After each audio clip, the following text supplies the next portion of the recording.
नमस्ते दोस्तों, स्वागत है आपका हमारे चैनल पर।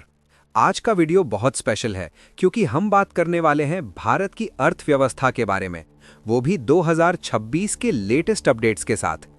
अगर आप स्टूडेंट हैं, जॉब कर रहे हैं, बिजनेस करते हैं या बस भारत के बारे में ज़्यादा जानना चाहते हैं तो ये वीडियो आपके लिए है।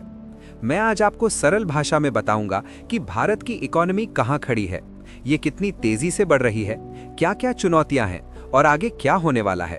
तो चाय का कप तैयार रखिए क्योंकि ये वीडियो लंबा होने वाला है लगभग।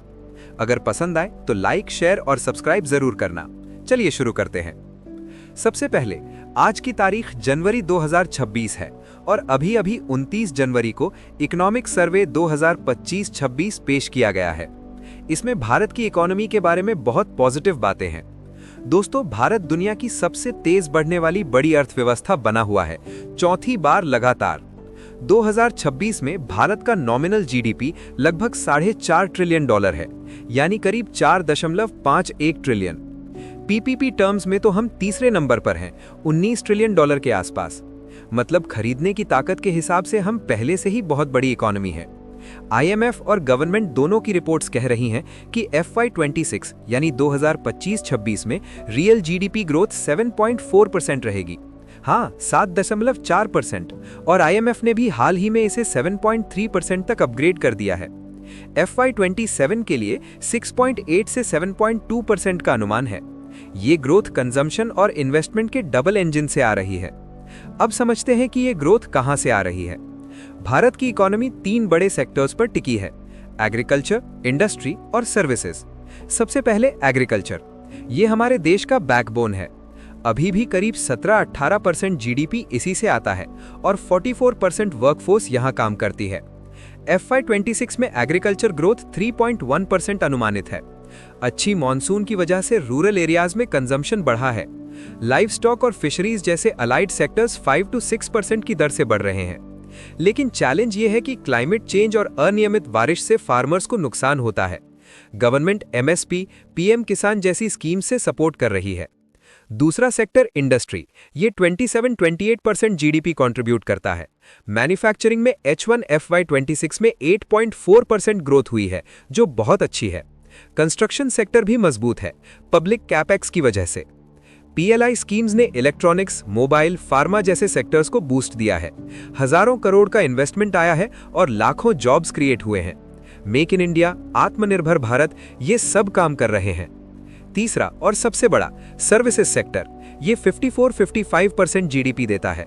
IT, software, banking, tourism, e-commerce सब यहाँ है। H1 FY26 में सर्विसेज GVA 9.3% बढ़ी है, पूरे साल 9.1% अनुमान है। भारत दुनिया का IT हब है। एक्सपोर्ट्स में सर्विसेज बहुत मजबूत हैं। डिजिटल इकोनॉमी तेजी से बढ़ रही है। 2029 तक जीडीपी का 20% होने वाली है। अब बात कंजम्पशन की। Private final consumption expenditure GDP का 61.5% है। मतलब हम लोग खरीदारी कर रहे हैं, ग्रामीण और शहरी दोनों जगह। लो इन्फ्लेशन, स्टेबल एम्प्लॉयमेंट और रियल इनकम बढ़ने से ये हो रहा है। इन्वेस्टमेंट भी मजबूत। Gross fixed capital formation 30% GDP है और 7.6% ग्रोथ। पब्लिक और प्राइवेट इन्वेस्टमेंट बढ़ रहे हैं। इन्फ्लेशन बहुत कंट्रोल में है।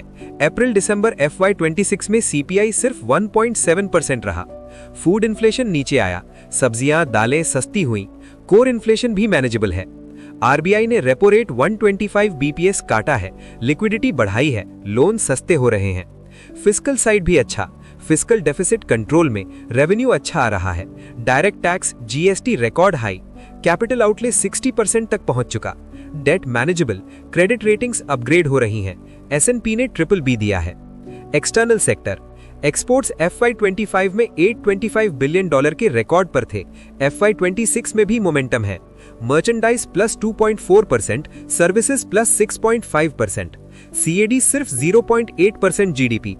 फॉरेक्स रिजर्व्स 11 महीने के इंपोर्ट्स कवर कर रहे हैं। रेमिटेंस FDI से ज्यादा है। EU, UK, ओमान के साथ ट्रेड एग्रीमेंट्स हुए हैं। लेकिन दोस्तों, सब कुछ परफेक्ट नहीं है, चुनौतियां भी हैं। पहली बड़ी चुनौती अनएम्प्लॉयमेंट। ऑफिशियल रेट 4.9% है, लेकिन अर्बन में 6.4%, महिलाओं में ज्यादा। सेल्फ एम्प्लॉयमेंट 57% है, अंडर एम्प्लॉयमेंट भी। स्किल गैप है, जॉब्स है लेकिन स्किल्स मैच नहीं कर रही। गवर्नमेंट ईएलआई स्कीम पीएलआई से जॉब्स क्रिएट कर रही है। दूसरी, इनइक्वालिटी, गरीबी घटी है लेकिन अमीर गरीब का गैप है। रूरल एरिया में अभी भी स्ट्रगल। तीसरी, global uncertainty, US tariffs, geopolitics, trade Wars, exporters को मुश्किल। FY27 को एडजस्टमेंट ईयर माना जा रहा है। चौथी, क्लाइमेट चेंज, एग्रीकल्चर पर असर, ग्रीन एनर्जी की जरूरत। फिर भी बफर्स मजबूत हैं, हाई रिजर्व्स, लो सीएडी, पॉलिसी क्रेडिबिलिटी। भारत की ग्रोथ पोटेंशियल 7% के आसपास है। अब भविष्य की बात। 2030 तक हम $7 ट्रिलियन इकोनॉमी बन सकते हैं। Digital, semiconductor, green energy, tourism, बड़े अपॉर्चुनिटीज। एविएशन में एयरपोर्ट्स बढ़ रहे हैं। टूरिज्म 9.9% जीडीपी तक जा सकता है। दोस्तों, भारत की इकोनॉमी मजबूत फाउंडेशन पर खड़ी है। 1991 के रिफॉर्म से लेकर आज तक का सफर कमाल का रहा है। GST, income tax restructuring, labour codes, सब रिफॉर्म्स काम कर रहे हैं। अगर आप भी भारत के साथ जुड़े हैं, पढ़ाई कर रहे हैं, बिजनेस कर रहे हैं या इन्वेस्टमेंट प्लान कर रहे हैं, तो ये समय बहुत अच्छा है।